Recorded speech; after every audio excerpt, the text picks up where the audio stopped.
Ni hali ya taharuki katika chumba cha kuhifadhia maiti cha hospitali ya Kenyatta. Acha niongea tu. Sitaweza. Mama akimlilia bintiye, matumaini yake kuwa angempeleka nyumbani msichana wake mwenye umri wa miaka 28 hayapo tena. Wakati nilifika saa 11 wakaniambia mtoto wangu ameaga asubuhi.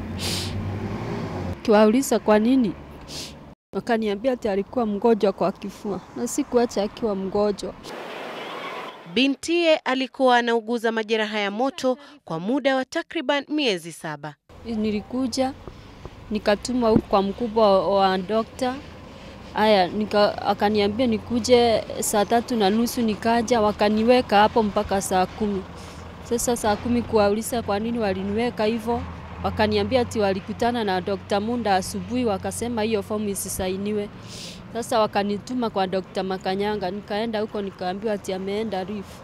Lakini nilijua nikufisha, walikuwa wananifisha. Wakakataa kujaza fidhili. Ni mwezi mmoja tu baada ya runinga ya Citizen kuangazia taarifa ya msichana huyo aliyedaiwa kubakwa na muuguzi wake katika hospitali hiyo ya Kenyatta. Wakati huo tuliratibisha mpangilio wa matukio. Tarehe 31 mwezi Mei, muuguzi anadaiwa kumtomasa msichana huyo sehemu zake za siri. Tarehe 7 Juni ndipo anadaiwa kumnajisi. Tarehe 8 mamake msichana aripoti kisa hicho kwa hospitali. Tarehe 12 na tarehe 13 uchunguzi wa kunajisiwa unafanywa na ripoti kufikishwa katika kituo cha polisi cha Kenyatta.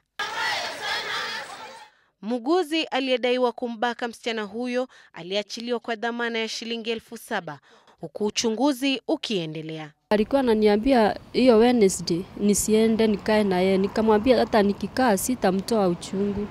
Nikamwambia alale tu, Mungu ako pamoja na yeye. Haki itendeke, serikali tusaidie sababu kuna kitu wanatufisha hapo. Ni hiyo case, hiyo ndio ili affect huyo mtoto. Kwa mamake mzazi ni uchungu ulioje kuwa sasa anapanga matanga, huku akidai hospitali ya Kenyatta inaficha chanzo cha kifo cha mwanawe. Akitueleza kuwa hali ya mwanawe ilizidi kuzoroteka punde tu aliporipoti madai yake ya kunajisiwa. Alikuwa anaendelea kupona.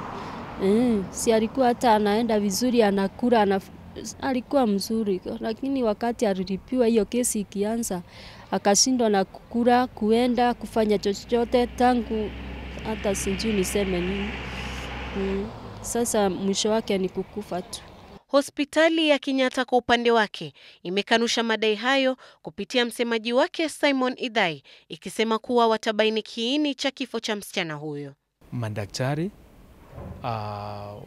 wauguzi walikuwa wamejitolea kuhakikisha huyu mgonjwa ametoka hospitali kama wale wagonjwa wengine tunatibu na wanatoka hospitali.